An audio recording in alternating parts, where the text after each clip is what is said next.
तो Haryana police constable भर्ती 2026 की तैयारी कर रहे सभी उम्मीदवारों के लिए एक बड़ी खुशखबरी आ चुकी है आयु सीमा को लेकर। देखिए, हरियाणा सरकार ने अभी हाल ही में 5,500 पदों की भर्ती में जो ओवर एज हो चुके सभी युवाओं के लिए 3 साल की एक्स्ट्रा एज रिलैक्सेशन देने का बड़ा फैसला कर लिया है। आपको बताते जानकारी, HSSC चेयरमैन हेमंत सिंह ने भी कंफर्म कर दिया है और ट्वीट के जरिए बताया है कि CET एग्जाम में हुए देरी के कारण जो उम्मीदवार अप्लाई नहीं कर पा रहे थे, अब उन्हें इस पूरे 3 साल की एक्स्ट्रा एज रिलैक्सेशन में मौका मिल रहा है। देखिए, पूरे डिसीजन की अगर हम बात करें क्या था, तो देखिए इसमें सभी उम्मीदवारों के लिए जो जनवरी 2026 तक ऑफिशियल वेबसाइट hssc.gov.in पर आप अपना एप्लीकेशन फॉर्म भर सकते हैं, लेकिन अपना डेट लास्ट याद रखना। हरियाणा सरकार ने साथ ही इसमें 5,500 पदों का ये जो मेगा भर्ती का रिक्रूटमेंट है, इसमें एज लिमिट को लेकर बड़ा फैसला जो दिया है, उसके बाद अब सभी उम्मीदवारों का रिएक्शन काफी अच्छा आ रहा है। देखिए, हेमंत सिंह ने ये कंफर्म तो किया है कि एग्जाम यानी कि जो CET जिन्होंने एग्जाम में हुए जो देरी के कारण जो युवाओं का ओवर एज जो एक बड़ा कॉन्सेप्ट और एक बड़ी मांगे थी, वो अब 3 साल की एज रिलैक्सेशन का जो बड़ा फैसला देकर उन सभी युवाओं को एक तोहफा दे दिया है।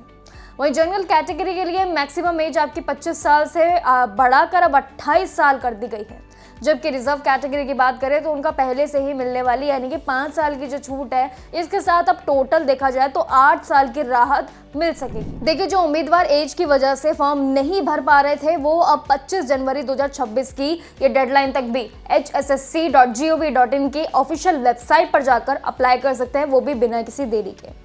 लेकिन आपको बता दें, हरियाणा पुलिस भर्ती 2025 में भी एज रिलैक्सेशन का फैसला इसीलिए ज्यादातर लिया गया है क्योंकि देखा जाए उम्मीदवारों की राहत के लिए, और पिछले 3 सालों से जो भर्ती में प्रक्रिया नहीं हो रही थी, उसके लिए अब कार्यक्रम आगे बढ़ाया गया। वहीं सभी उम्मीदवारों का ये भी कहना था कि 2022 के बाद से ये जो CET एग्जाम हर साल होना चाहिए था, लेकिन ऐसा बिल्कुल भी नहीं हुआ था, जिसके चलते अब ये बड़े फैसले लिए जा रहे हैं। इस बीच 2022 और 2023 में जो कांस्टेबल भर्ती का रिकॉर्ड देखा है, जिसमें निकली थी आपकी भर्ती, वो भी किसी न किसी वजह से रद्द यानी कि कैंसिल हो गई, लेकिन जिसके कारण हजारों जो उम्मीदवार है वो बिना किसी गलती के ओवर एज होकर उनको ये पूरी सजा भुगतनी पड़ी।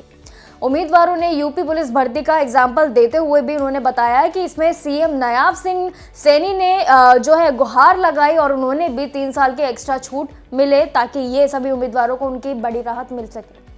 वही डिमांड को इतना ज़्यादा सीरियसली लेते हुए हरियाणा सरकार ने अब इस पर निर्देश दे दिए हैं और साथ ही बड़े फैसले सुनाते हुए उन्होंने काफ़ी अच्छी ऐसी बातें कही जो युवाओं के लिए काफ़ी बड़ी एक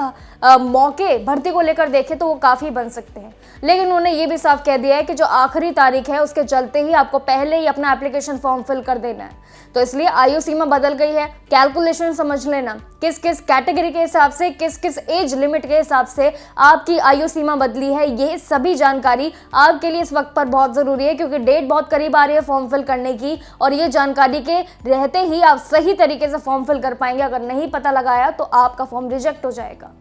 तो देखिए, यूपी पुलिस भर्ती के बाद अब ये एक और बड़ा फैसला जो हरियाणा सरकार ने लिया है, ये बेहद शानदार है, जिससे अब सभी उम्मीदवारों के लिए जो उनकी मांगे होती हैं, अब वो धीरे धीरे सरकार उस पर नियमित हो रही है और साथ ही अपने पड़ावों के लिए अगले कदम रख रही है। आपका क्या कहना है इस पूरी भर्ती आयु सीमा पर? यूपी के बाद हरियाणा सरकार भी अब फॉर्म यानी कि एक्शन में आ गई है। अपनी राय हमें कमेंट सेक्शन में बताइएगा। बाकी जानकारियों के लिए देखते रहिए जागरण जोश। नमस्कार।